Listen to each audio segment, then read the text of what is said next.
Welcome to Bible by the Fire, where we study the Bible by a fire in DAYZ. This channel is out of control. We play survival games Monday through Friday, but Sunday we study the Bible together.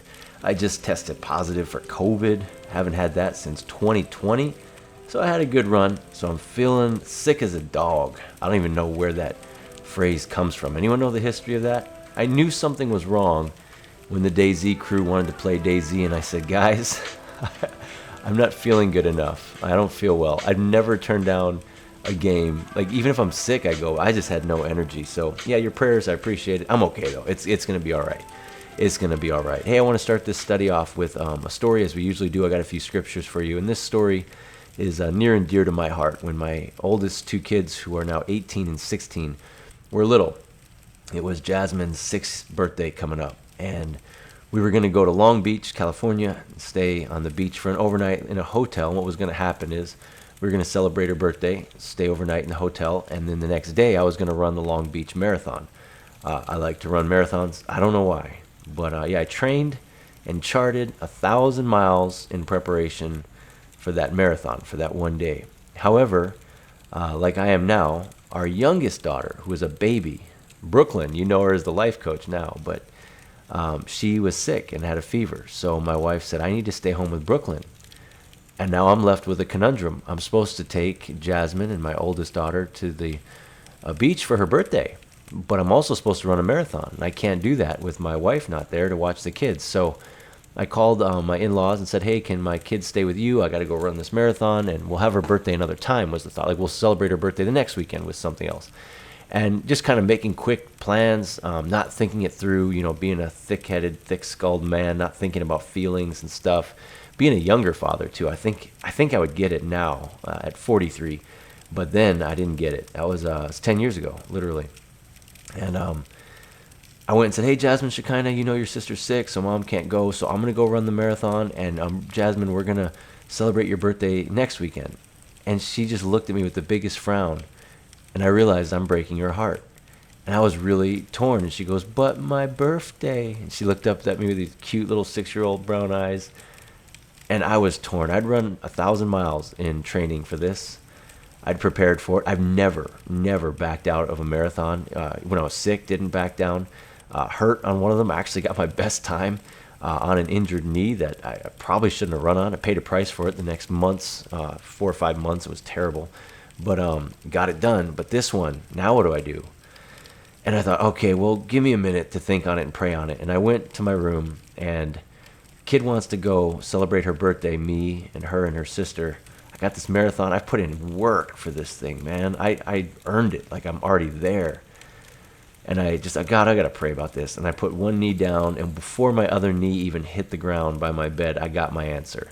I just felt this voice say to me, she only turns 6 once, but there will be other races. I don't know if that was the voice of God or just wisdom, because then I heard 2 more words in my head.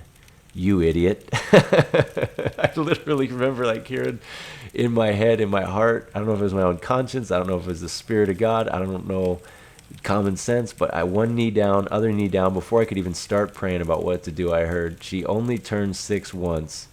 You will have plenty of other races. You idiot. I love it. I'm going to say it was the Lord calling me an idiot. And I went and I said, Jasmine, I'm taking you on that birthday trip. We're going, me, you, and your sister. We're going to go. And you know what? Without having Mom there and the baby sister there, it was a different dynamic, and it was a super special time in our family. And as a father with them on the road, just the 3 of us, it was special. I'll never forget it. Jumping on the bed, watching SpongeBob, getting tacos, and say, hey, Mom's not here. We can eat our tacos on the bed, because Mom does not let us eat on the bed ever. If I have a granola bar and I'm near the bed, she gives me a look like, don't sit on that bed.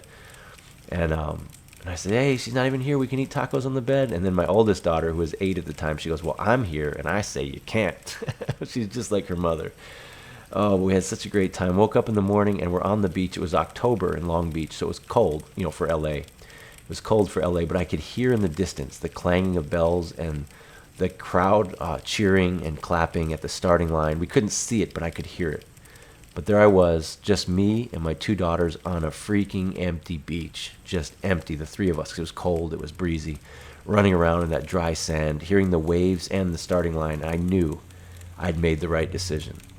The Bible says, Hebrews 3:15, today, if you hear his voice, do not harden your hearts, as in the days of in your rebellion.